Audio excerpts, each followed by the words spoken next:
Well, they got 37 months to figure it out. The case of Brian Walshe, the man who, is alleged to have murdered his wife on New Year's Day, Anna Walshe.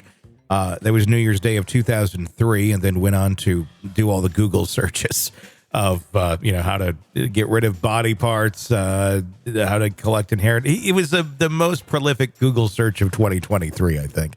But he's been found guilty for selling the fake Andy Warhol paintings. Brian Walshe, 49-year-old Massachusetts man, he's been sentenced to 37 months in prison for his involvement in the fraudulent art scheme, selling counterfeit Andy Warhol paintings, announced by the U.S. Attorney's Office in Boston. The sentencing comes amidst pending state charges against Walshe, including first-degree murder related to the disappearance of his wife, Anna Walshe. In the federal case, Walshe pled guilty in 2021 to charges of wire fraud, interstate transportation, for a scheme to defraud and unlawful monetary transactions. Charges stem from what prosecutors described as a years-long multi-faceted art fraud scheme wherein Walshe advertised and sold fake Andy Warhol shadows paintings.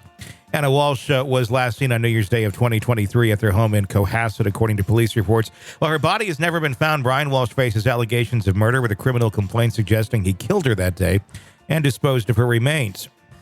The fraudulent art scheme centered around two abstract paintings that Walshe claimed to be authentic Warhol shadows, which sold for $80,000 outside of eBay in 2016. Court documents reveal that the genuine Warhol paintings belong to the family of a former classmate of Walshe's from Kentridge Mellon University in the 1990s.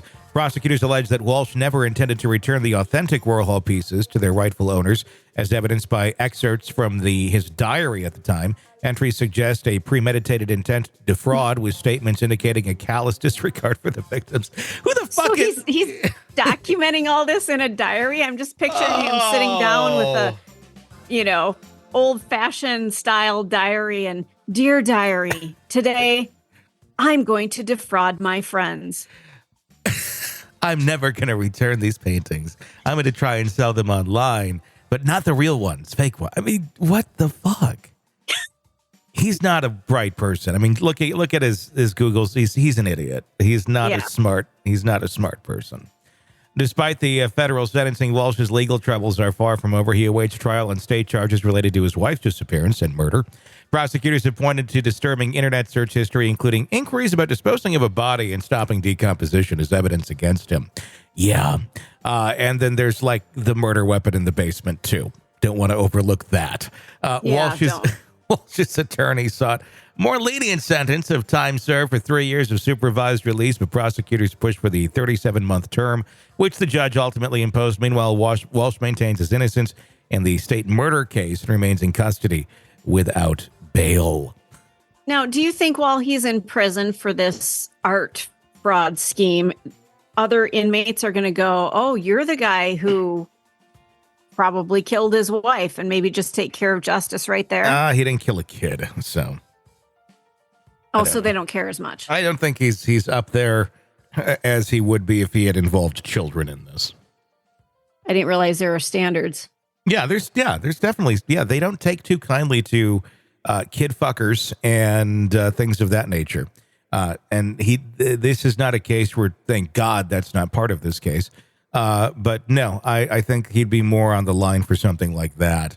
Of prison justice. I think with this, he'll probably make it to court. He'll just continue to be the narcissist that he is, and just deny the charges. And despite the crazy amount of evidence that is against him, and we'll see that happen at some point in time, or maybe there'll be a plea deal of some sort. But I don't think that this is going to end in any way, shape, or form where he's getting out for the rest of his life.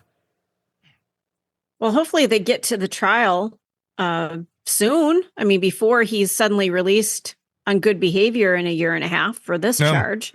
I think that the murder charges probably override that as they await trial on this. They got this on him, but I think that they'll get there sooner than later now that they have wrapped up this portion of his wrongdoings.